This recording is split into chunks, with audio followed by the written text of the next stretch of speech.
too old for this shit. Tveir á toppnum í samstarfi við Rekus á Íslandi. Rekus leigir út skrifstofur og vinnuaðstöðu fyrir bæði einstaklinga og fyrirtæki, stór sem smá. Rekus með 15 starfstöðar á Íslandi og rúmlega 7000 stöðum í 900 borgum og 850 flugvöllum út allan heim. Allt sveigina lausnir og þjónustu Rekus á rekus.is.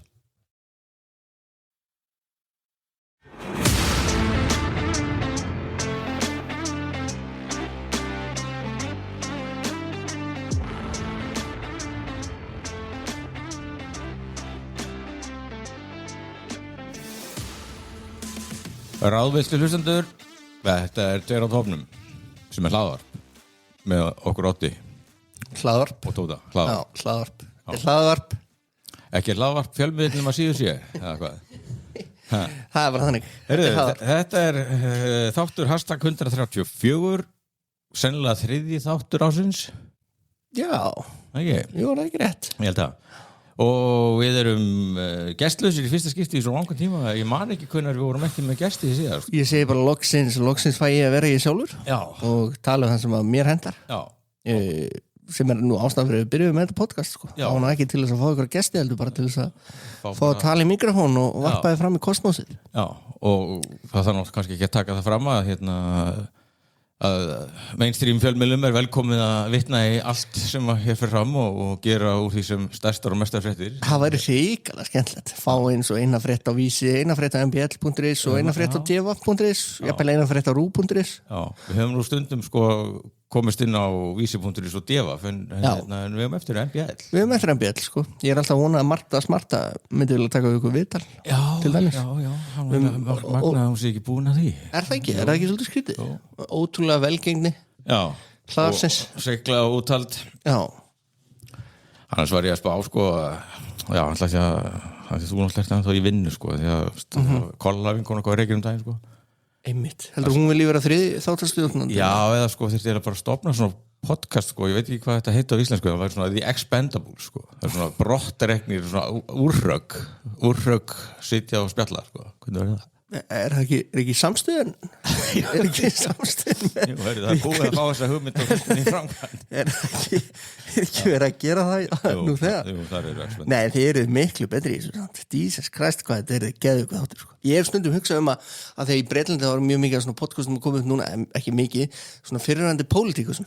Til dæmis Rest is Politics, það sem að pólitíkusar eru bara að fara yfir það sem er að gerast reynda bara í heimsmálum kannski líka hans í breskri í pólitík en ímyndaði podcast með Daví Oddsson og Össuri Skarphéðinssyni það væri unbelievable veisla Þetta líka orðið svolítið í Hollywood, það eru svona leikarar sem eru ekki endilega has-beens sem eru með podcast og kemur oft margt skemmtilegt fram þegar þetta fólk svona fyrir að tjá sig svona frjálslega Einmitt, mannst eftir einhverjum leikarum sem eru með einhverjum frægum sem eru með The Pod Nei, mann ekki ögnum blikkinu en það hafa svona alls konar gæjar verið að mæta í hlaðverf ekki Mark Ruffalo, George Clooney ekki Matthew McConaughey Svo eru oft leikara sem voru í svona þáttum sem voru ógeðslega frægir sem horfa á þættina og taka það upp á taka svo upp podcast eins og Office Ladies Það eru tvær sem voru þarna leika Pam og Angela það eru tvær í svona þætti fílt stuð hjá þeim en við erum nú, þú nú enginn has-been Tóti, hvað ert aftur gamall?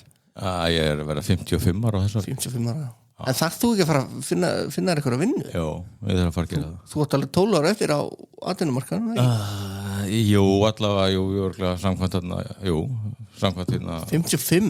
Formúlunni Þannig að við höldum þessu podcast áfram í gangi í 5 ári viðbúnd getum haldið stóramalegar 60 samanleik Þú ert kornungur 70 módel, eða ekki?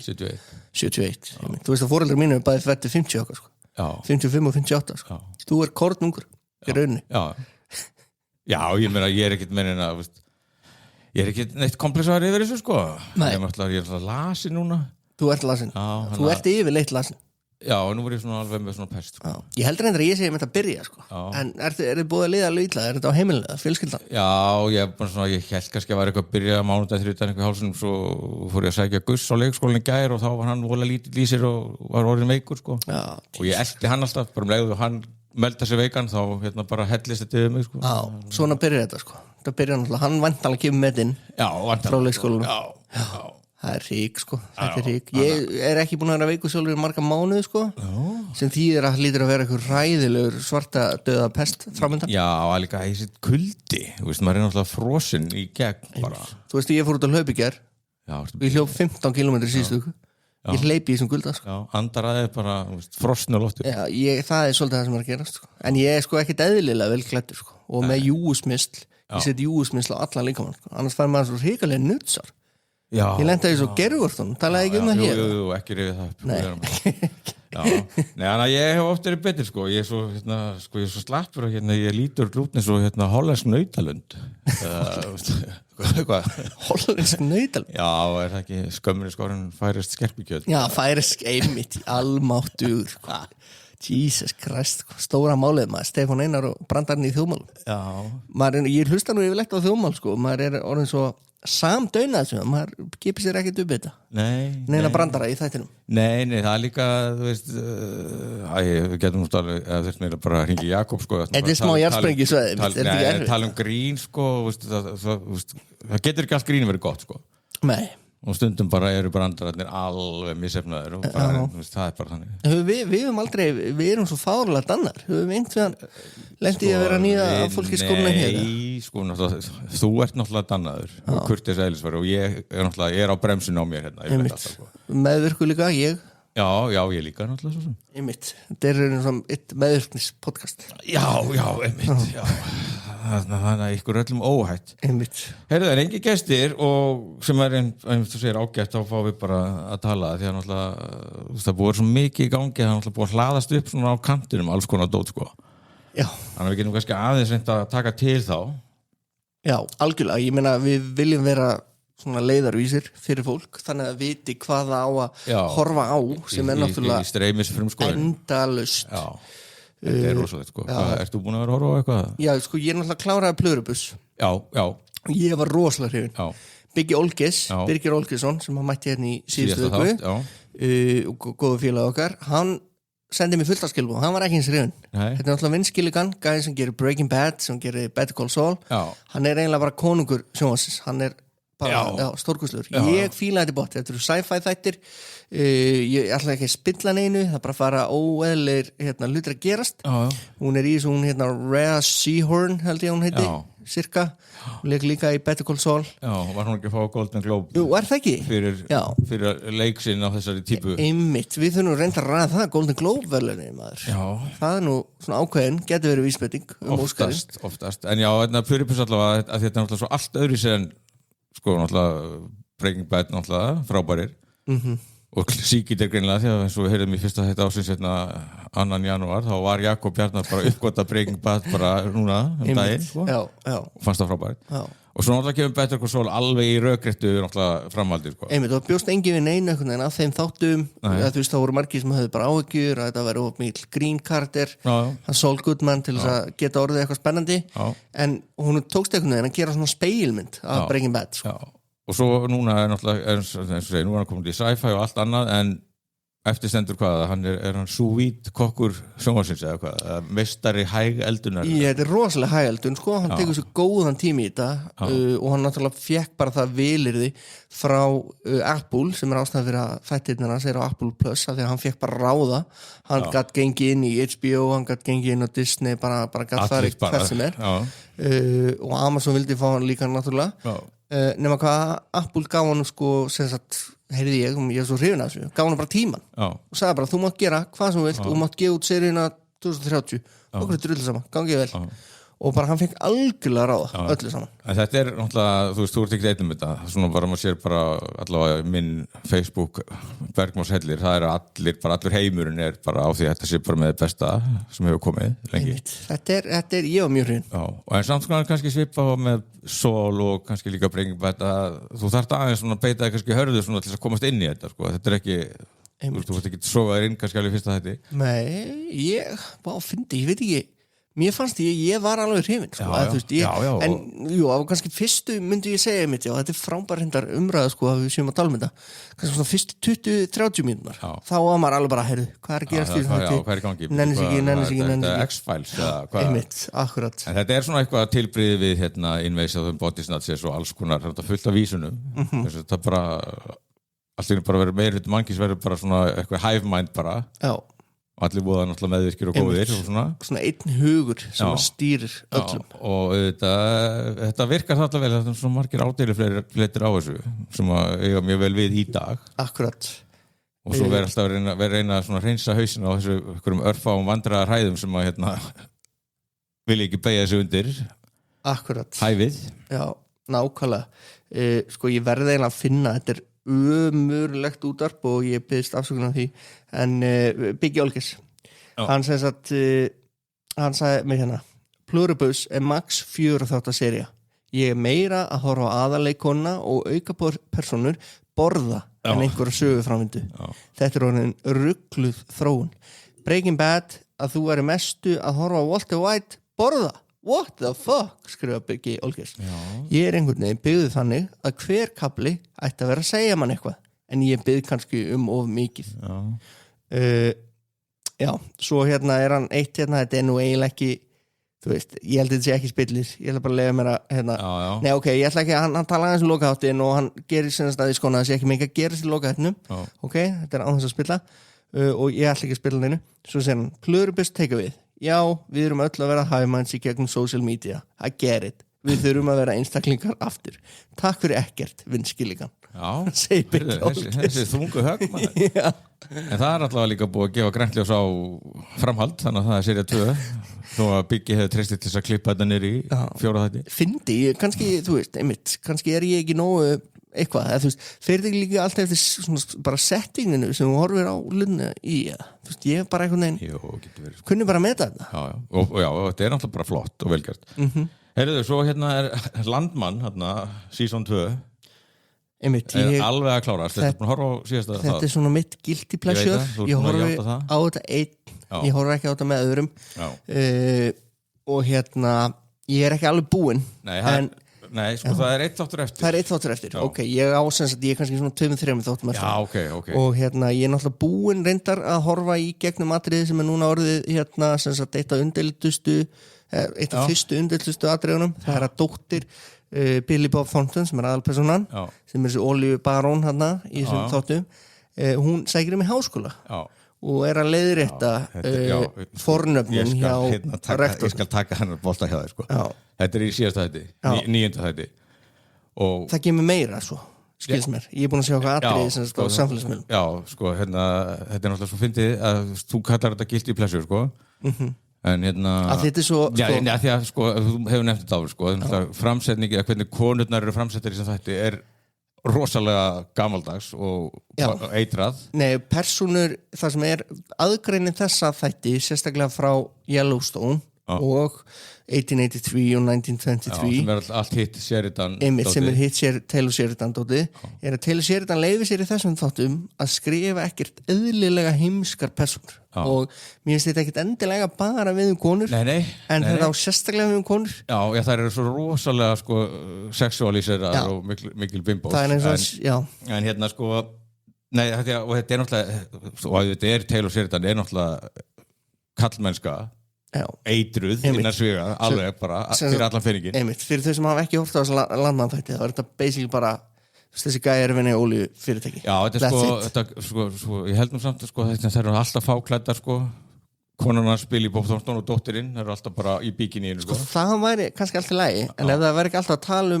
að það eina sem það vilji gera sé að elda mat og sofa hjá kallmönnum þá væri þetta kannski alltaf lægi og fá pening sko hún er alltaf að biðja kallirinn pening Þetta er bókstaflega það eina sem það segja nema að sko þessi 9. þáttur hann er monumental sko það er bara hann tekur bara af öll tímalum að þú veist það er eins og hann sé að svona bara springa út sem eitthvað monster að því að Vókið er á undanhaldi og hérna, hann er örgulega bara, ef hann er ekki búin að sitja eitthvað að dinner í Hvítahúsunum hjá Trump, þá er hann örgulega bara golden boy, sko. Fyndið að hann hefur einhvern veginn gagnrýnt Trumpana, náttúrulega, og alltaf verið svona taugin, það sem hann gerir hans þætti svo vinsalegir að hann á í einhverju ótrúlegu sambandi bara við bara hinn average Joe í Bandaríkjunum, Já, sérstaklega Suðurríkjunum með já. vestur einhvern veginn ríkjunum og svona blue collar og Já. þetta er náttúrulega hann náttúrulega sko með að við sögur hann alltaf verið svolítið sjúkur í frumbyggja á Indíána og Einmitt. alltaf með mikla samúð þeirra megin sko algjörlega en þú veist, Yellowstone er náttúrulega bara vestri bara nútíma vestri og þá er náttúrulega rosalega mikið svona snýst kúrekana þú veist að menn vinna greinlega ennþá við það að vera cowboys nema nú það sko gæjarnir sko verkamennir í olíuborunni sko hann er alltaf svona í bunkernum og bara í verbúðinu bara ég hef séð greiningu á þáttum, þetta var svo fálega fyndi ég sá þetta sem bara á Twitter eða sem á X, þarna, nasista forritinu það sem einhver skrifaði bara svona er formúlan á öllum þáttum hjá Taylor Sheridan og ég hló svo mikið, þetta var svo satt það er alltaf einhver einhver frumbyggakona eða kona sem er á erlendum uppruna eins og í þessum þáttu það er Mexikoskona, ungkona sem að lendir í einhverjum hörmungum og verður hrifin af einhverjum óörugum hvítungar þetta er alltaf nema hvað, ég er búin að horfa á þetta nema þetta ég þarf nú að ræða það bara setna ég var að hlusta á ævisögu Ben Eltons sem er bara aðal komedi handriðsöfundurinn í Bretlandi skrifaði Young Ones og Blackadder og hann adressaði þetta sko guilty pleasure, hann hafnaði því sko ef eitthvað veitir ánægi að horfa á eitthvað þá ekkert vera guilty, þetta er bara pleasure þú finnst bara gaman að horfa á þetta en í þessu tilfelli þá skil ég mig vel að þú farir fínt með og setja að horfa á þetta Tóti, ég segi oft yfir þessum þáttum við sjálfa mig, ég er einn að horfa á þetta en ég segi uppátt shit, hvað þetta er heimst, vá hvað þetta er dumb vá hvað þetta er stupid Demi Moore til dæmis sem er í þessum þáttum kona, eiginkona ekki ríksforstjóra og fær að ráða einhverjum peningum olíufyrirtækisins hún á að vera svo heimsk og eitthvað svo ótrúlega gullible og svona einföld þetta er óþolandi ömulega lazy writing gerir monumental afleggi í endanum á þessum 9. hætti býtu bara hún er nú þegar búin að gera mistök en þessi þáttur, hann sko einhvern veginn neldi þetta alveg sko, ég er búin að hugsa mikið þetta er sko Billy Bob Thornton, hann er svona hann vinnur, hann er handbendi eiganda olíufélag sko og þetta er alltaf sami karakterinn sami karakterinn í Yellowstone, þetta er alltaf einn svona sterkur kall sem veit einhvern veginn allt en þannig er hann sko, þetta er hinn endin er inn á Dallas sko. Dallas er náttúrulega J.R. og Ewing fjölskyldun alltaf Billy Bob Thornton hann er sko bullíinn hans J.R. í rauninni sko, sem lætur hlutina ganga úti á vellinum þar sem er verið að pumpa olíunni og allt alveg rétt, nema hvað, og svo byrta stundum sterkar konur eins og verður nú mjög ábyrjandi í Yellowstone til dæmis en þessi þáttur sko, hann tók þetta af öll símæli lögfræðigælan, rosalega cool það er alltaf ein svoleiðis það er alltaf svona ein hörð sanningagæla sem er sko nú búið að taka hana algjörlega niður vegna þess að hún fer að deyta einhvern ógeðslega ósjarmerandi gæði svona kúreka sem er samt sko hámentaður sko, hann er jarðfræðingur en er þú veist með möllett og algjör svona cowboy illa valið það hlutverk nema hvað sko að svo bregst hann henni á stórum mikilvægum fundi sko, segir ekki það sem að hún vildi hann segði og hún fyrir fílu þá er bara það var þetta bara búið bara, veist, ég nenni ekki að vera með þér og þú munt bara deyja bara ein og einmanna því að þú ert svo ömuleg sko. Þá kemur hún skriðandi tilbaka þú veist, þá var harðan lögfræði gennan bara ég ekki fara frá mér ég skal þannig að þá er búið að taka hana niður svo náttúrulega fyrst stelpan á klappstýru námskeið í háskólanum og er á dorm sko og sem sagt herbergisfélaginn er Kvár, já sem er með þú veist, vegan og er með svona ferrett gæludýr svona eins og hún sagði stelpan hann er með svona langa rottu sem gæludýr ferrett gæludýr þetta er eitthvað svona langt minkur eitthvað og svo er þetta sko herbergið er safe space Kvársins þannig að það má ekki spila tónlist og það má ekki gera þetta og ekki gera hitt sko hann er Taylor Sheridan, þetta er svona hann er owning the libs og svona sko mér svona þessi persóna Hán eða þetta er svona þetta er strákvár af því að það er allt veist, þetta er svona eitthvað nýtegunda strámenni það er svona allt sem að er svona einhvern veginn svona leipelað á transfólk og allt þetta bara allt dömpað á eina persónu sem alltaf fyrir vikið óþólandi, algjörlega þú mátt ekki spila tónlist þannig að þá fer hún að kvarta í sem sagt deildastjórinn í háskólanum og þá bara, það bara verið að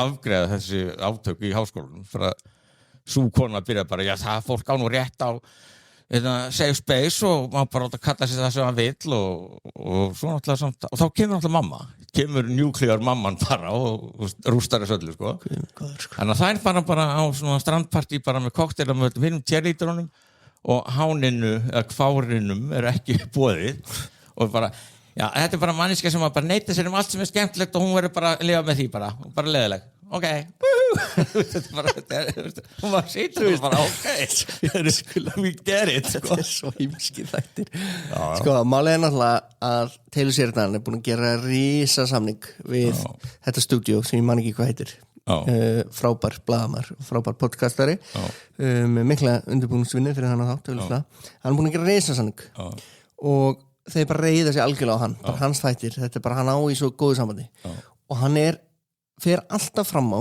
að skrifa allt sjálfur núna það sem að mér finnst bara það sem að gerast núna við erum bara að sjá þú veist hvað gerist þegar einn maður að skrifa 4-5 þætti einu af því hann með eitthvað fleiri hann með það að koma eitthvað með Kurt Russell eitthvað Yellowstone dæmi en eitt ártalið í Yellowstone einmitt, hann skrifað það einhverja fleiri þætti það bara ómikið að gera hjá honum með Lioness þarna með Zoe Saldana hann með Lioness og Sveinn Vóar nefndi nú þegar hann var hérna hjá sér hann með Tulsa King líka þetta bara ómikið því að svo skrifa hann sjálfa sér inn í Lioness þarna síðustu seríu sem eitthvað svona Special Forces og bara að bera ofar með vélbyr svona bara að drepa alla þetta er alveg bara kallið bara loka punkturinn að því að svo náttúrulega hann með þessa svona macho gæja og Billy Bob Thornton náttúrulega alveg cool og svo náttúrulega hann búin að draga Sam Elliott áttræðan hann bara fær hann í alla þetta hann bara treður hún minn hann tróði hann bókstaflega inn í landmann hann var ekki með neitt hlutur og hann pappi Billy Bob Thornton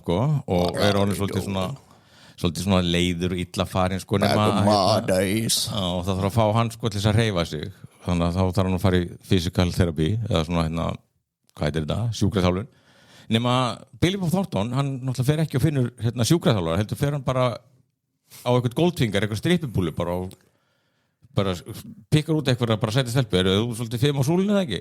Já, hvernig líst þér á að taka gamlan mann í svona smá physical therapy og hún alltaf með hann í vassleik við mig, hún kemur alltaf og gamli náttúrulega hressist allir upp og reynir náttúrulega allt sem hann getur að sína að sé eitthvað eftir á honum, hann getur hreift sig, hann var alltaf út í laugina með bara, það sem við erum að tala þegar þú listar þessu svona bara þetta er mesta guilty pleasure mann horfir á þetta bara eitthvað þetta er svo fáránlega heimst og svo í þessum monumental þætti þarna síðasta þá eru þau onni í lauginni í restina og hún fer eitthvað svona að rekja sögu sína og segja hún svona frá og þá var henni gengur svo vel að safna peningum og hún á hendur á $60,000 á bankrum þannig að þetta komið með happy hooker líka það er allt einhvern veginn þetta er bara staðalímyndir af öllum allir bara skrúðar upp í 11 þetta er ógeðslega fyndið ógeðslega skrítið þetta er fáránlega fyndið þetta er svona þáttur sem hefði ekki verið skrifað fyrir 10 árum nei og ég get ekki það gert að maður sér alveg hvað þetta er allt ógeðslega gegnsætt og hallærislegt og allt það en maður hlær samt það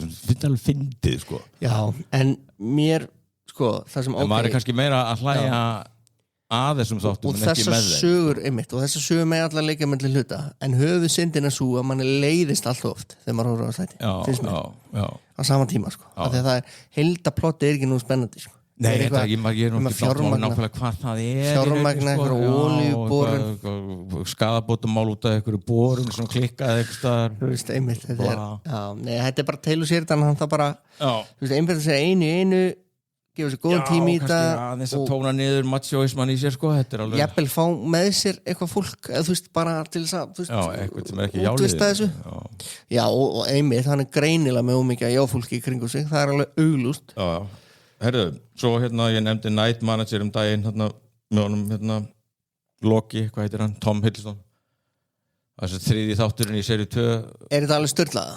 Nei, þetta er rosalega gott en samt ég held að fyrsta serían kom 2016 það er rosalega langt síðan og það svona eitthvað búið að benda á sko að sko spæjara þættir eða svona njóstna þættir eru svolítið búin að taka svona svolítið törn sko frá síðan þá sko en þetta spennandi og það kemur major surprise plot twist í endanum á þætti 3 sem að setja allt í uppnám. Galið að maður sé ekki að hróta. Já, verður að vinna í því.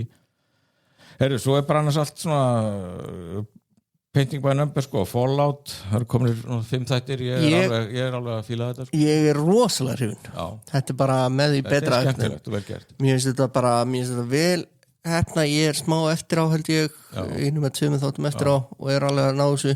Og mun enda þannig að ég þarf að bíða viku eftir 9 þætti örugglega, því að ég er bara þetta gefur manni mjög mikið að prófa þetta. Og sko svona ólíkt sko hinum heimsenda tölvuleikja þátturum Last of Us ekki Last of Us? Jú.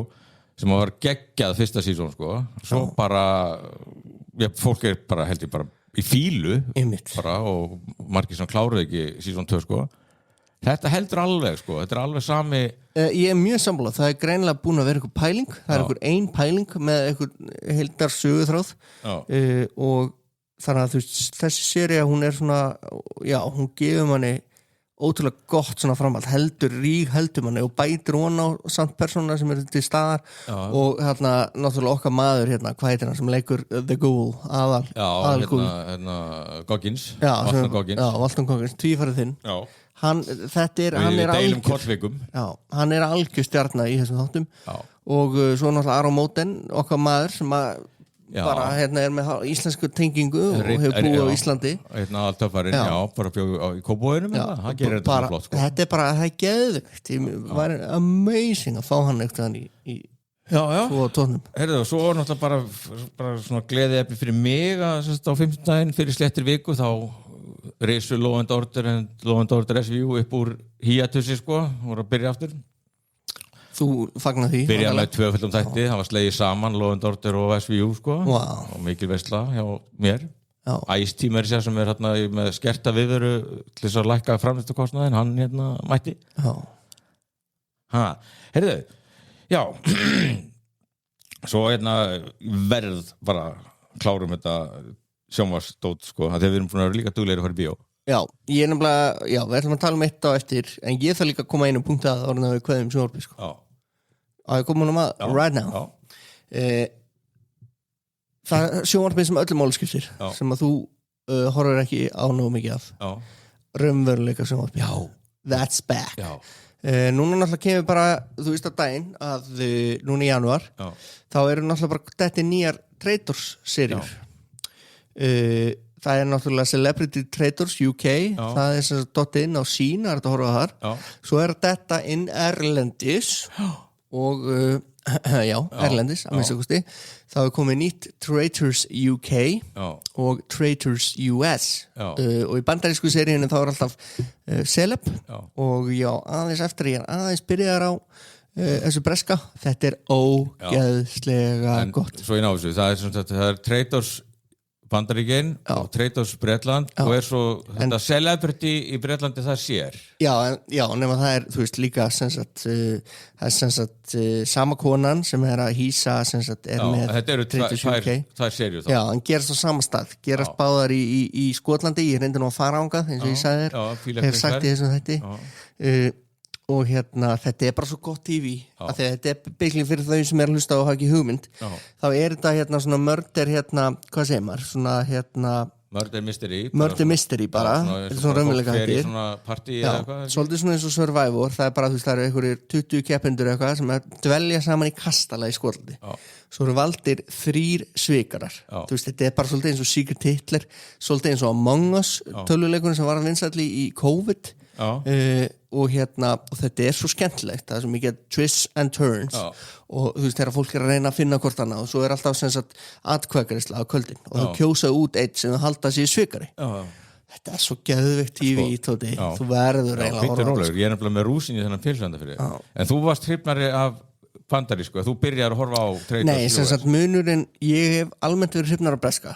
Bretar eru bara skemmtleri, þetta eru bandaríkmenn og þetta bara vita allir en bandaríkmenn gerðu það svo fyndið, þeir voru með venjulegt fólk í fyrstu seríunni það er eins og þeir hafa verið bara, heyrðu þetta er ekki nóg gott fá bara raunverulega stjörnur, þannig að það að dettin Survivor stjörnur fólk sem þú þekkir úr öðrum raunveruleika. Survivor stjörnur, Boston Rob þú veist, fyrir Survivor aðdáendur sem að hlusta hann hefur verið í þessu í nýjustu seríunni núna Lisa Rinna sem algjör stjarna úr Real Housewives, hún eiginkona Harry Hamlin sem lék í Mad Men Mad Men hann lék í Mad Men hún var líka í einhverjum þáttum ég var skotin í henni fyrir svona 20 árum einmitt, akkurat, hún var einhvern leikon og hún alltaf var svo raunverulega gátt stjarna í Real Housewives of Beverly Hills þetta svo skemmtilegt, sjá okkur að Survivor stjörnum með einhverjum Real Housewives gælum eitthvað, þú traitor, nei, þú traitor þetta ógeðslega skemmtilegt og svo Love Island All Stars að byrja í Suður-Afríku og Maya Jama mætt á sinn stað strax konar einhverju fréttir frá Breitlandi að keppendur séu þegar farnir að rífast þetta sem sagt svona stjörnur úr gömlum þáttum sigurvegarar og eldri þáttum þá en Love Island þetta svolítið, ekki sigurvegarar heldur bara keppendur sem voru bara svona skemmtilegustu keppendur Love Island náttúrulega gerist sko þú veist, ég veit ekki hvort þú vitir það en þetta eiginlega sturla dæmi, það sem mikið framleiðsla það kemur út við höfum verið með tvo sérþætti það kom út tempóið rosalegt það kom út 6 þættir í viku frá mánudegi til föstudags kemur bara út nýr þáttur hverju viku svo helgar svona klipp þáttur frá vikuna undan og þannig að þetta svona 100 þættir í einni seríu sko.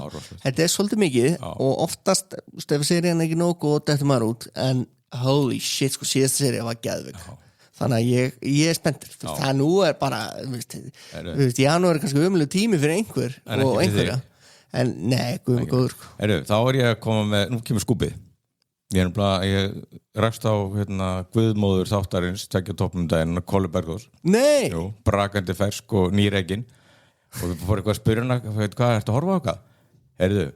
Hún á kafi í Traitors Nei Kolla, alveg bara Traitors UK og bara þetta svo skemmtilegt og hún horfði á eitthvað Celebrity sem Stephen Fry var sko Celebrity Traitors þeir sem gerðu í fyrsta sinn þá leiðu þeir frægufólkinu í Breitlandi að koma henni finnst þetta æðislegt það ekki bara hún, nú er ég komið með eitthvað bæð á baki sko.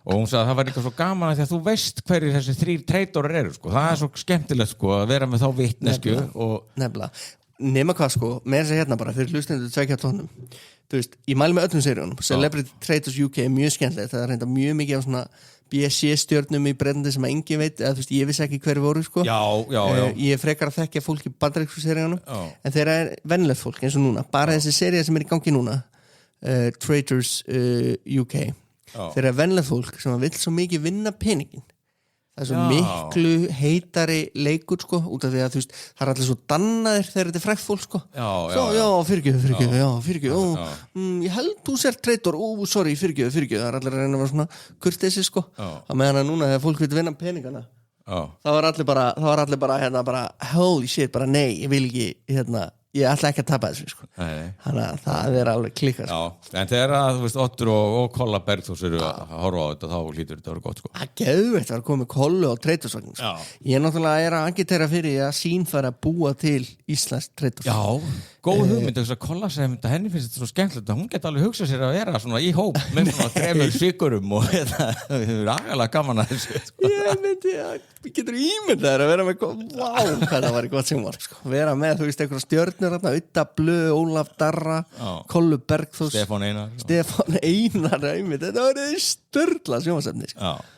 Algjörlega heyrðu, svo að því að þetta mótrón í mér ég veit alveg á alltaf að horfa á það sem er nýjast til þess að fylgjast með en ég datt inn í var eitthvað latur daginn og fór ég að horfa á Red Eye þetta eru breskir þættir, þetta komið 2 seríur og þú veist að breska mótil svo gott að það alltaf bara 6 þættir í seríu sko. Þetta Apple TV og og svona eitthvað kínversk ættu bresk löggakona sem að lendir í fyrst sko eitthvað voða hasar í kringum bandaríska sendiráðið og eitthvað dót sko helvítið spennandi, skemmtilegt stöf sko það ljóma mjög vel svona thriller eða ekki?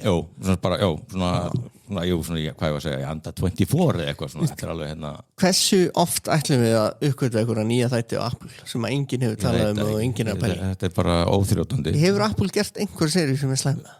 Ekki svo við vitum Nei Ég man ekki, hann var einhver gestur hérna á einhverjum daginn alltaf ekki verið byggja Olgers bara með pluribus eitthvað þeir var nú ekki alveg sko óskeikulir en ég hef ekki séð neitt vont með Apple-merkinu sko. Nei, það var ein sería með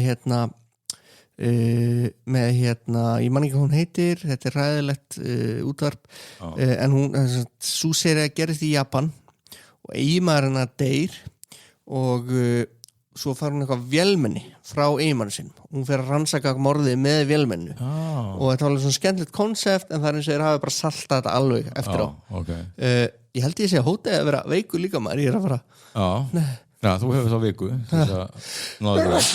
Herðu, svo svona bara smá Netflix ég, það var líka þetta er þessu nýju þættir en þetta var samt óþekkt í mér His and Her Hers, það var þetta núna Já, nei, Run Away Heyrðu, já og það er hvað heitir hann James Nesbitt, helviti góður leikari sko já. Og Mimi Rogers er þessu líka nema þetta er semst eyrnamert honum Harlan Coben sem er spennusagna höfundur og ég held að hann hafi verið gullkálfur Amazon hvort hann ekki nýkomin yfir til Netflix já. Og við könnumst við hann James Nesbitt já. Var hann ekki hvað hétu bresku þetni sem allir horfðu á þegar ég var lítill og þú varst 40 ára Jekyll and Hyde eða eitthvað Nei, maður ekki eitthvað í Cold Feet ég veist hann hefur verið svo víða sko Cold Feet, er það þetta sem ég er að tala Já, anyways hann er búin að vera sko við erum nýbúin að tala hann var hvað hétt ekki þetta Fool Me Once og svo er Missing You Já og þetta er alltaf svona rosalega vel uppbyggð Þetta er thriller, ekki? Jú Er þetta gott eða? Nei, já og nei það er gallið með hann Harlan Coben-gaur að sko plottin er alltaf svo ógeðslega götótt og mjög lekja honum sko já. Og þetta fer allt svona út víðan völl sko að í þessu sko þá er James Nesbitt hann er að leita dóttur sinni sem hann hefur ekki segið hálft ára hún er farin í dóp og rugl sko Ég skil Byrjar svona sem Missing Persons svo er þetta að fara að tengjast einhverju sértrúasöfni sem er stór undarlegur og svo er eitthvað leigumorðingja para að drepa fullt af fólki allt og þetta er bara allt í steik sko, það er alveg spennandi en svo endar þetta allt ykkur rugli og svo að ég náttúrulega við spólum svo náttúrulega er náttúrulega, maður er búin að halda ef dóttirinn er ekki bara morðingi þá er hún náttúrulega týnd eða dauð eða whatever kemur bara ljósið sér loka þættinum hún var bara í meðferð allan tíman, hún bara tekkaði svona vóg og meðan allir voru að leita og maður bara, koma hvað er það? Minn góður sko. En já, og ég fann nokkra grein Harlan Coben einhverstaðar á vefnum daginn sem er bara að fara yfir allar plotthólurnar í hver einustu seríu sem kemur frá honum þetta er svo mýlegt en þú byrjar og þú klárar sko heldur manni svo bara þegar maður er búið þá bara hvað var ég að horfa á? Hvað er að glæra þetta? Shit, sko. Ég held við töluðum held ég Fool Me Once, það var eiginmaðurinn dó en fór svo að byrtast á okkur Einmitt, akkurat Ring, heima vídeókameru með eitthvað dót sko það endaði ykkur rugli og svo var ég að horfa daginn, það var Missing You það er nú bara því að aðalgellan úr Slow Horses hún var svo lítið í síðustu seríu að því hún var að leika í þessu sko. Hún var að leika í þessu? Já. Þess vegna byrjaði ég að horfa á þetta og þetta líka bara hrikalegt. Ég ætti bara enda í ykkur hún var bara skrifið út af þáttunum basically. Hún fór bara í kulnuna frí eða eitthvað álíka gáli sko. Herru, þá verður þetta upp á Harlan Coben Einmitt, eru ekki bara góði með sjónvarpið? Jú, alveg fárlega sem sagt bíóið Já búið að hækka svolítið verðið í bíó Já, það ekki það kom upp í 2 og 5 það er rosalegt sko. maður veldi fyrir sig hvað verður svona the break point sko líklega ekki neitt sko. líka fólk sem talar að sér dýrt í bíó það telur alltaf upp sko að það er að fara með fjölskyldun og það er pop og kók og línu alltaf ég ætla bara að byrja að sleppa pop og kókinu sko maður gerir það náttúrulega aldrei, Tóti Jú, ég gerir það, það er sérstaklega auðvitað fyrir mig að það er breytt bíó í Reykjavík sem er með kók hvort þið er þannig að Tóti, við erum að tala ég kannski borða heila máltíð ég kannski er bara í fínni máltíð bara ég er ótrúlega sattur og ég er að fara í bíó ég kom með samt pop og kók alltaf plósir pop og kók alltaf bara pop og kók þetta er ekki bíóferð ef ég fæ mér ekki pop þetta er ekki bíóferð það er alveg skemmt að slepp bíón sko. þetta örugglega orðið svolítið dýrt en sko, stóra kúltusjóki mitt í þessum efnum var þegar þú veist, ég var búin að vera gagnrýnandi örugglega í svona bara 15 ár plús sko ég var búin að borga mig inn í bíó sko í 15 ár sko, það kostaði 500 kall í bíó held ég þegar ég hætti að borga því ég fór að gagnrýna sko og svo þegar ég 800 kall mitt fyrsta já, og svo bara, þegar ég kom út úr þessu limbói sko, bara það fyrst bara, what the fuck, ja kostar 1500 kall hvað? Maður var bara já, einmitt, nákvæmlega kostar, þegar maður kom upp í 1200 kall maður bara 1200 kall, 1500 kall núna bara 25 þú veist, í hvað veröld lifum við? Þetta ekki, en þrátt fyrir það, þá ég fór sko tvisvar í bíó síðust helgi ok, tvisvar? Já, við Gussi skelltum okkur klukkan 11:45 í Kringlubíó og Laugadeginum og svo Zootopia 2 Þetta bara eitthvað vinsalasta mynd í heimi Já, og ógeðslega góð Zootopia 1 var ógeðslega góð Já Zootopia 2 líka fálega góð? Já, það svona eins og að tala hana sko, hún sé svona kannski mögulega betri en allavega alveg ógeðslega góð Það maður ekki að sjá þetta bara? Jú, líka, það líka svo, ég minnst alltaf svo gott sko þegar það eru teiknumyndir þetta Disney, þetta fyrir börn en þegar fullorðnir geta haft gaman líka geggjar, Shining hver gerir Zootopia? Þetta er Disney Já. Ég man nefnilega mér fannst Zootopia 1 fáránlega góð, atriðið með letidýrinu sko. Flash letidýrið Flash á Mustanginu þetta er svo fáránlega gott koncept sko. Þetta er allt löðrandi í svoleiði skríni sko. Svo ég held nú að Disney væri nú alveg sko vaðandi í gyðingum sko en það er mjög auðvelt að lesa mjög sterka ádeilu á vaðandi í gyðingum? Já Hvað? Nei, ekki nefn sko, stjórnaða gyðingum sko. Já, ég horfði mynd sem var vaðandi í gyðingum Marti Supreme Nei, þetta snýst það að þarna Zoopolis er byggð á einhverjum gömlum grunni og kemur svo ljósa grunnurinn því var að flæma burt skrítirinn snáka og eðlur og svona sko. Og þetta er mjög svona oh my god Ísrael, Palestínu subtext finnst mér sko Jesus. Svo náttúrulega getur aðri lesið út úr þessu þveröfugt þetta sé sko, hvernig linksarnir þurft að hrista af sér vondu skritirinn Allavega Gussi var ekkert að pæli þessu þetta var svona pæling handa mér sko fullorðnum, en það er allavega brottur í þessu ádela það geta allir búið saman sko, heilu samfélag geðinga var náttúrulega rústað í seinni heimsstyrjöldinni Austur-Evrópu og svona þannig að þetta er alls konar það var ekki muslimar sem stóðu fyrir því og pælir því sko akkurat Já, heyrðu, og svo fór ég með Dóru á sunnudeginum að sjá The Housemaid, já, við skulum endilega gera hana svolítið aðalatri, ég er að spæði að setja myndina af Sydney Sweeney og henni í aðal dæmið ég man að Magnús Jökkum Pálsson félag okkar á Vísi gaf henni 2,5 hugsa ég myndi ekki henni 3 bara upp á skemmt 3 og 5 þar að því að Sydney Sweeney fer svo mikið úr fötunum nei, að því að mér fannst hún bara skemmtleg þú veist, eiginlega hún gaf mig sem ég var að biðja skilu, mér fannst hún alveg ég gæti alveg fyrirgefa henni þú veist, það var hann að tvist hvað ég var ræði eitthvað spilla ég er ekki, þetta er náttúrulega bók sem að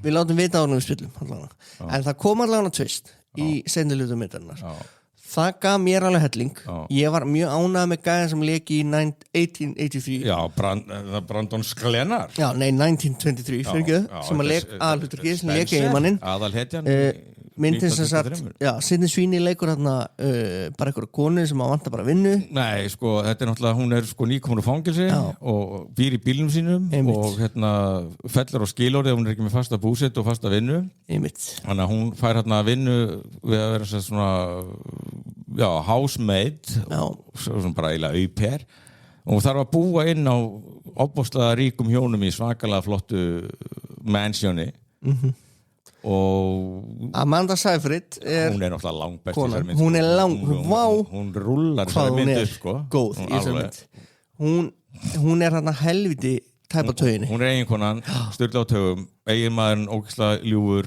og góður og svona passar upp á Sydney Sweeney skilningsríku sem á mjög erfitt er að vera gistur upp á lofti glugga sem er ekki hægt að opna og ég fatt hann ekki strax að væri hann Sklenar Í alvörunni?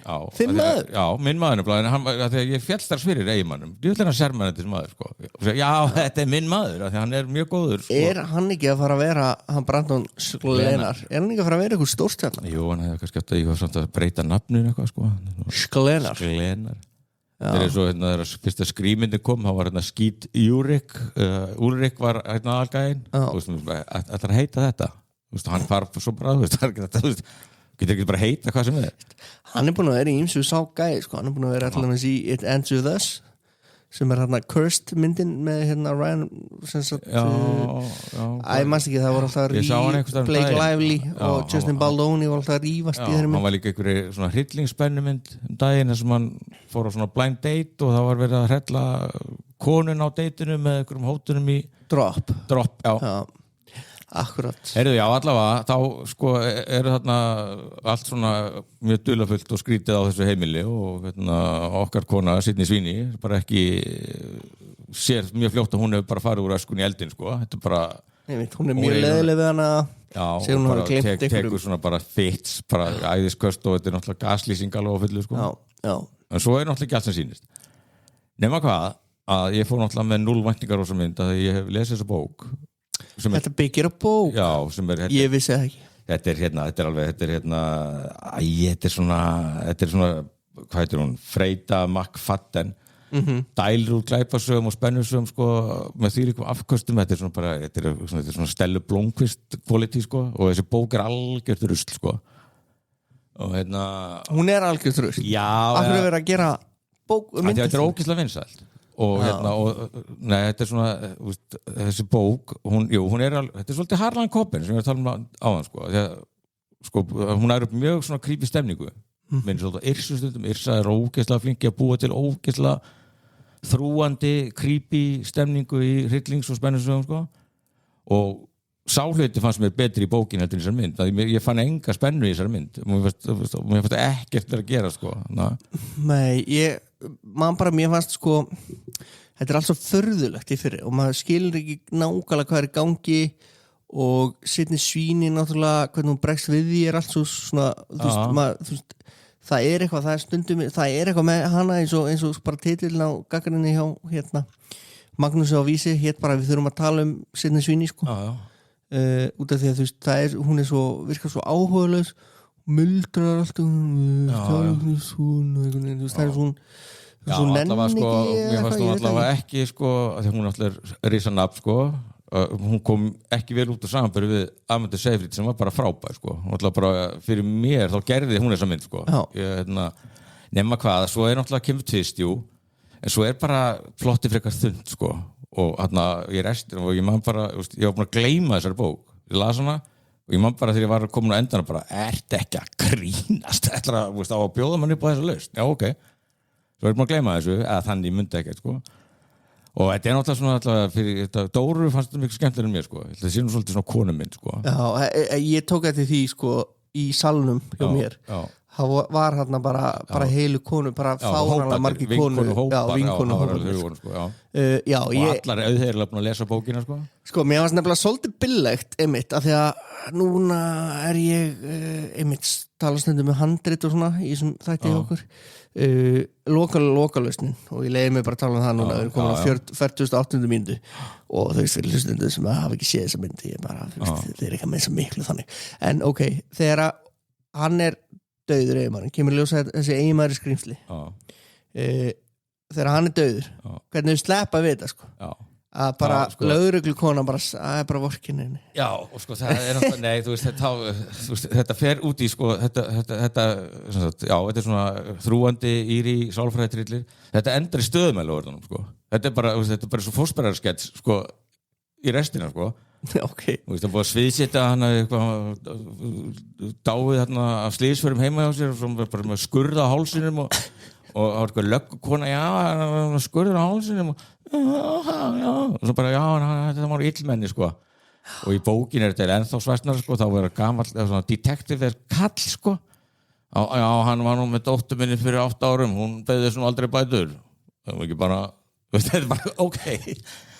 Nema, þetta ok, þessi rithöfundur Freida McFadden er ógeðslega vinsæl, hún er búin að skrifa 3 bækur og eina smásögu The Housemaid og veistu, ég hefði einhvern veginn reiknað með þessi mynd myndi bara vera enn eitt bömmurinn hjá Sydney Sweeney átti mjög mónt ári fyrra og bara ekki tjáni sko. Ég held að niðurstaðan er eiginlega hún kann ekki að leika. Nei, sannlega ekki. Það er eiginlega mjög vont og leðilegt en hún er sko, rosalega heit og hún hefur það sér til tekna. Já, en bara eins og að deila senu á móti Amanda Seyfried var ekki gott fyrir hana sko. Ég held að Amanda Seyfried hún var líka nálgast það rétt, hún var að taka þetta svona mátulega alvarlega. Hún leifir sér alveg ofleik sem bara einhvern veginn smellpassar skil ekki okkur að Amanda Seyfried er ekki einhvern veginn stærri leikona sko. Að þegar hún alltaf bara Mamma Mia myndinar tekur þær upp og rúlar þeim upp ótrúlega góð sönguna, ótrúlega hæfileikarík skil en allavega gleðifréttir fyrir Sydney Sweeney og þig og aðdáendur hennar það er þegar búið að ákveða að gera The Housemaid 2 Jesus sem að við munum þá byggja á næstu bók sem að er eitthvað What the Housemaid Saw eða eitthvað svoleiðis já, svo líka blá endurinn þá var hún bara orðin sem séu svona hitmen Housemaid þernan já, hún er farin að hvað segir, er hann múndu við þig? Ok þetta eru allt mjög výrt en samt þetta var ekkert leiðilegt en Empire gefur henni 2 stjörnur já mér finnst alveg fair enough sko mér er svo eitt atriði sem fyndið þegar hún var að hefna sín og kallum búin að læsa hann inni og sagði honum að taka úr sér tönn og hún helli bensíni þarna á gólfið og ég eitthvað, ok, geðu þarf að fara að vera eitthvað úr þessu óvart þarf að fara að kveikna óvart í húsinu wow, eitthvað, hvað er að fara að gerast og svo gerist ekkert við það bensín ný, skipt engum máli þetta er svo stömm sko já, en það allavega sko já, mér var samt að ég er náttúrulega ekki hrifin þessari bók en það voru hún var spennandi framan af og með svona þrúand og einmitt innlokunin í þessu kvistherbergi var mjög creepy sko og svo var þessi duðlefulli garðirkjumaður sem að fekk nú eiginlega ekkert að gera í nei, svo koma bara ekkert aftur hann var ekkert að vera hótaði, hann myndi koma þarna og mæta að hjálpa og hann er rosalega góður og svo kemur hann til að vera rosalega vondur sko. Svo hjálpa hann off-screen sko. og hann hafa nú meira hlutverk sko, í bókinu og hann er vís með að dúkka upp í myndum 2 það er ekki útilokað sko. en veist, þetta var allt einhvern veginn svona svolítið og bleið sko. En það sem að stóra spurningin sem ég stóð eftir með nú Sydney Sweeney, hún er risanafn sem að samt er mest í því að auglýsa gallabuxur og eitthvað baðvörur eða eitthvað, ég veit ekki og óumdeilanlega þá er hún mjög fagurlega sköpuð líka allir lesturinn hann yfir hún var stundum að döppa hún var stundum svona tala yfir eitthvað, and on that day I realized she didn't like me eitthvað svona, nema hún döppar þetta svona she didn't like me hún tala svo, ég skil ekki að hún bara getur ekki einmitt þessi með frambörinn hennar sko, Magnús einmitt kom inn á þessari gagnrýni á Vísi sko en svo fer hún fer úr fötunum, bara freka mikið bara sýnir á sig bara brjóstin og rassin og allt þetta sko og þá breyfum sko, hún er það stórt nafn að hún ætti ekki að þurfa að gera þetta þess er svo hún sem að leik Daenerys Targaryen í Game of Thrones Emilia Clarke hún náttúrulega segir sko, hún náttúrulega þurfti að striplast í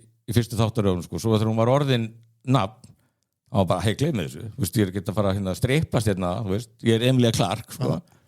Þannig að ég er spáð sko, Sydney Sweeney var hún til í þessa frekar svona geldu og andlausu kynlífsinu sem að hafði ekkert með sér nema náttúrulega bara fagurlega skapaðan líka með Sydney Sweeney hefur hún svona gaman að þessu, fílar hún þetta? Eða veit hún að hún verður að gera þetta af því að hún er með það voru bara flopp í fyrra mín kenning og ég teka fram að ég bara veit ekki neitt og við vitum það alltaf, ég veit ekki neitt þess vegna er ég með þetta podcast mín kenning svo að stúdíónu þeir gera samningu við hana vitaði að hún er ekkert sérlega góðleikari en þeir vilja fá the body og vita kannski að hún er ekkert spjærhætt og bara segja og setja bara samning þú skuldbinduð til þess að taka þátt í einu kynlífsátri í þessari mynd og búin að skrifa þetta samning er hún búin að vera striplast mikið í fyrir myndum hún var ekki gaman myndinni náttúrulega rosalegust í Euphoria af því að hún náttúrulega var fræg þar og var kannski ekki eins fræg þar mætti kannski ekki samt verja að nektin sé sko hluti af sög eða svona falli að svo bara hef ég ekki séð eins og nunnumyndin hennar sko. Nei, ég þori ekki að horfa á hana hún er vist alveg hræðileg sko. En neður segir það sko sem hræðileg hryllismynd eða góð sko en ég meina eins og í myndina sem hún svona gerða hana sem í svona eiginlega alveg fræga sem er hana ennum on you það sást ekkert í brjóstinu á hana en ég meina það er enda nóg að sjá hana bara í bíkinni ég veit ekki því að hún er ógeðslega fallega sköpuð en mér fannst þetta samt einhvern veginn eins og þetta væri líka við óþarfi sko og bara við þurfum ekki á svo að þetta Nei, mér fannst svolítið eins og ég er nefnilega sammála því og þess vegna held ég að þarna hafi bara verið í stúdíóið við erum að fara að fá fucking nektaratri frá þér í þessari mynd og þetta nektaratri verður það sem að fólk talar og fólk fyrir bíó til að sjá þetta fólk sko, þetta er alveg þetta er bara svona, það eru til strákamyndir og það eru til stelpumyndir og þetta er svona stelpumynd algjörlega og mér fannst þetta skemmtileg mynd, þetta er 3 stöðnum fyrir mér já, vel gert út í ákvæður ég er kannski líka náttúrulega að koma að þessu frekar pirraður sko, að því að ég var samt svo spenntur að sjá hvernig þeir ætla að afgreiða þessa bók og sem sagt, þetta gengur bara lengra í Harlan Coben bullshit stöðumæla varða uppgjörunni sko.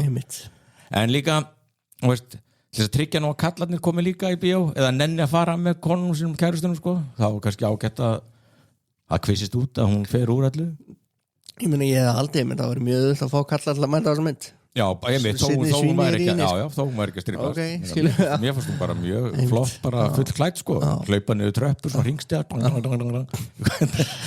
Anyway svo, en það sem ég veist að þessari mynd þetta er bara svona þetta er lazy filmmaking sko og þetta er svona þeir eru bara í miðri mynd þá allt í hennu svissum við sjónarhorninu yfir til Nínu eiginkonuna og þá bara hefst nú lesturinn sko og allt hófst þetta nú þannig á bla bla bla bla bla bla bara exposure hvað sko þetta var þannig sem ég glemdi að Sydney Sweeney vel læst í herbygginu og þetta var bara vandrætt að þarna þarftu að bara þú þetta hugsa hvernig útfærir þetta en svo að tala sko besta exposition sena í kvikmyndasögunni það er í byrjun á Rachel og Stark þegar kom einhverju tveir CIA kallar upp í háskóla að hitta Indiana Jones og Harrison Ford og svo bara sko vindur Harrison Ford svo spenntur bara krítatöflu og fyrir bara að halda háskólafyrirlestur sko örkina 4-5 mínútur það fann enginn fyrir þessu þetta var svo ógeðslega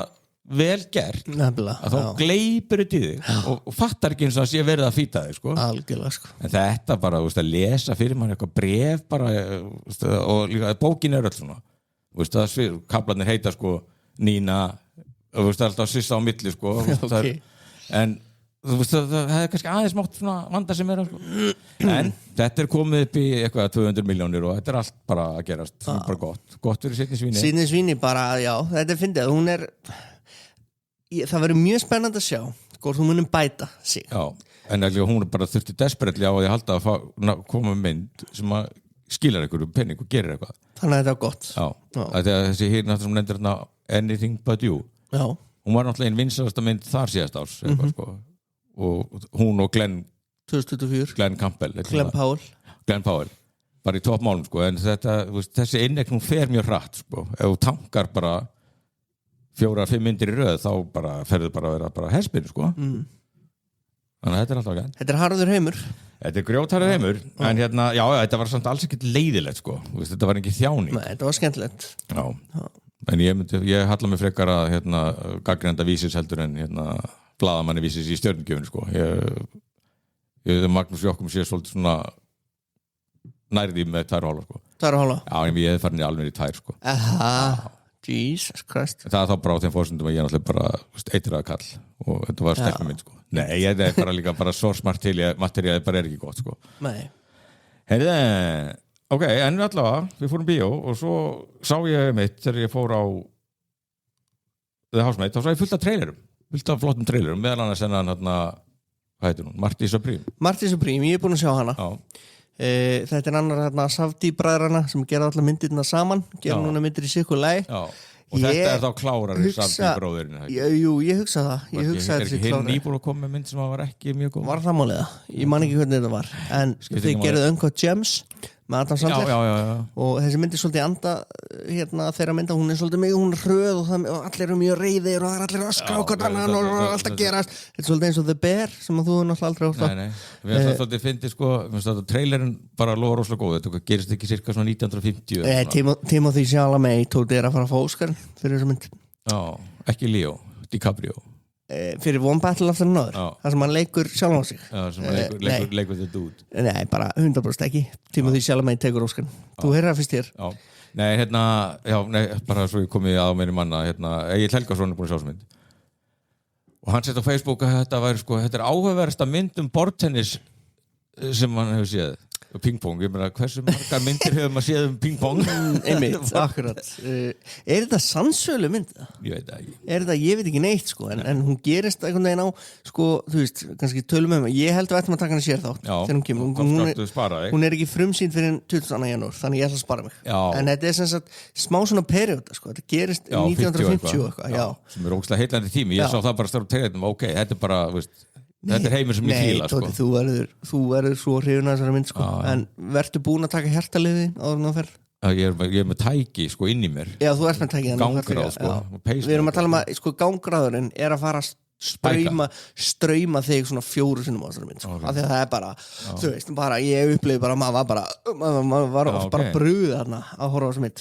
Það eiga allir að drulla sér á þessari myndi bíó. Hún er með 93% á Rotten Tomatoes. Hún kemur út 22. janúar og er alveg á fullu í hátíða Gwyneth Paltrow leikur í þessari mynd. Ég sá hana í treyð. Gwyneth Paltrow og Timothy Chalamet leika á móti hvort þau eru í þessari mynd. Þetta er svo skemmtileg mynd. Ég er ég er mjög hrifinn, skulum geima þetta. Vorum að þetta í klullara right now. Okay. Nei, gaman að ég finnst að Timothy Chalamet líka, hann er svolítið ólíkur sér einhvern veginn. Ég hef ekkert endla séð að þetta væri Paul úr Dune sko. Sammála. Og svo sá ég trailer líka úr Wuthering Heights og þar er bara Jacob Elordi nú greinilega bara ætlar að taka við af Timothy Chalamet sem aðal sætistrákur Margot Robbie stekkur beint úr Frankenstein skrifslunni og Guillermo del Toro og er bara orðin Heathcliff bara í Wuthering Heights. Svo erum við bara að fara að sjá Avengers, Doomsday og Doom 3 og eitthvað þessu ári. Finnst það galið. Já, einmitt. Bara ef rétt reynist, ef þetta mun standast allt saman. Ef allt mun standast? Já, menn heldur að Marvel klára þetta ekki? Jú, það er bara þið senka þessu sko. Robert Downey, hann einmitt verður náttúrulega Dr. Doom í Doomsday. Paldi. Og hann veist, þeir ágætiskunningar hann og Timothy Chalamet núna sko. Þannig að hann er að spá sko í svona Barbenheimer sko. Doomsday. Já, Doomsday. Það er helviti gott. Þetta er ánægð með það. Var hann að byrta þetta á samfélagsmiðlum með? Já, þetta er viðtalið við Variety. We both have films opening on December 18th and we decided to coin it. We're thinking Doomsday. We'll see if we're still friends by then. Geðveikt. Ég ætla að skjóta þess að ára við klárum. Það er skandallega við myndum ekki ræða þetta. Stórfréttir úr sjónvarpsefnum. Nú? Hans Zimmer er að fara að gera tónlistina í Harry Potter þáttunum. Hans Zimmer. Það er náttúrulega unbelievable spora feta í John Williams. Veit ekki hvort það muni fá að taka eitthvað af. Jú, er það ekki bara. Hann fær örugglega að sampla ef hann vill John Williams og gera eitthvað nýtt twist. Því að John Williams er nýræður og hann er með soundtracki í nýju Spielberg myndinu sem kemur á þessu ári. Kemur myndinu. Ótrúlega maður sko. Það er ótrúlega sko. En já, finnst þér þetta ekki stór tíðindi? Nei, ég er alveg rólegur sko. Finnst þér þetta ekki rosalega? Nei, ég er svo kaldur þessu Harry Potter dæmi að ég bara áhugi minn er langt undir frostmarki sko. Ég er að fara að taka henn og sér þetta í hver einustu viku bara. Já, bara án þín, ég tek bara Harry Potter hlýða skrifi, breytið þessi Harry Potter þáttin mikla þegar þetta kemur út. Já, með einhvern indískan Snape og grænlenska eitthvað. Rólegur racist. Ok, boomer. Nei, þetta er alveg helstu fréttir sem maður sér í kringum þess að þætti er náttúrulega trillingur í inselónum yfir að það verði svona áleitin manneskja verði að leika þennan og hinn sko. Já, ég held að þetta verði geggið. Ég er mjög það er líka sko þetta rennur allt saman. Mér finnst þetta svo sko snemmt, maður getur ekki bara hort á myndirnar en þá bara, þú veist, þær myndir eru bara beislega bara mjög gamlar sko Harry Potter myndar fyrsta kemur 1999 já, ég fór á sko forsýningu í boðið Sambíóna á fyrstu myndina og tók hérna ég var 7 ára eða eitthvað þegar hann kom sko já, og ég tók sem sagt mitt elsta minn sem árið eldri en þú og þetta er bara eldgamla myndir já. en ég gleymi alltaf bara eins og þetta verið í en það voru líka sko þannig að það er alveg komið ný kynslóð kannski sem er búin að lesa 100% ný kynslóð en það er líka sem er málið það sem að þeir tala alltaf að því ég fekk náttúrulega fréttatilkynningu frá HBO því ég er svo stór katt já, og ég er á 8.2 á topnum 8.2 á topnum press release Hans Zimmer and Bleeding Fingers to compose new score for HBO original Harry Potter series ég veit ekki hvað Bleeding Fingers er hér segir The series will be a faithful adaptation of the beloved book series. Máli með myndirnar eftir fyrstu 2 sem Chris Columbus gerði þá fóru þeir að gefa kvikmyndagerðarmönnum meira skaldaleyfi og fengu meðal annars þann ágæta kvikmyndagerðarmann en leið mjög lata kvikmyndagerðarmann David Yates sem gerði bara mynd 4 og mynd allt upp í mynd 8 og hann bara fór að sleppa ótrúlega mörgu til þess að koma sögun áfram sem ég skil mjög vel að það þurfti að stýta þetta það þurfti að þjappa þessu sjómanstáttarformið er kannski hendura fyrir þetta miklu hendura, það er alls konar hliðasögur af Hermione, af Ron af Harry Potter sem að koma aldrei í myndunum að fullt erindi til þess að gera þess að þetta í dag og ég hlaka til það er náttúrulega svolítið leðilegt höfundur bókan er búin að stíga fram sem antikristur í mikiltíðinni bara man ekki eins og hver höfundur bókana Tóti, ég man ekki hvað hún heitir J.K.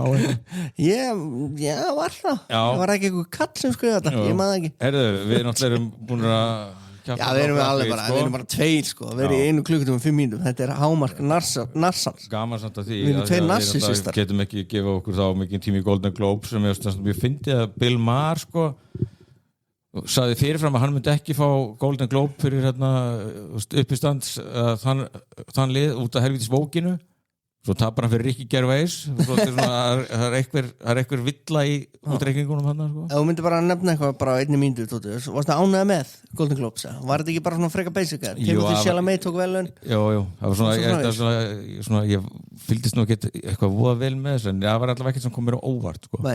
Svo er líka gaman að segja frá því að það er á leiðinni inn á reikningi minn endurgreiðsla frá Mickey Rourke Nei hann vill ekki já, það er bara ég fekk bara mail bara held ég bara í morgun ok, það er mjög gott af því þú sem sagt Mickey Rourke We have refunded your payment to help Mickey Rourke stay in his home Please note, a refund has been issued for your donation to help Mickey Rourke stay in his home það kemur á næstu dögum shit sko svo er á síðasta degi þessa mánuðar 31. janúar þá lokar bíóhöllin í Álabakka stórmerkilegt og þeir þau í Sambíónum eru að sína alveg sko legju af gömlum klassíkarum í bíóhöllinu núna næstu daga mér svo fallegt að þú kallar þetta bíóhöllina sko ég kallar þetta alltaf bara Sambíón Álabakka þetta er alltaf hér bíóhöllin ég var sko þetta er Under Siege American Pie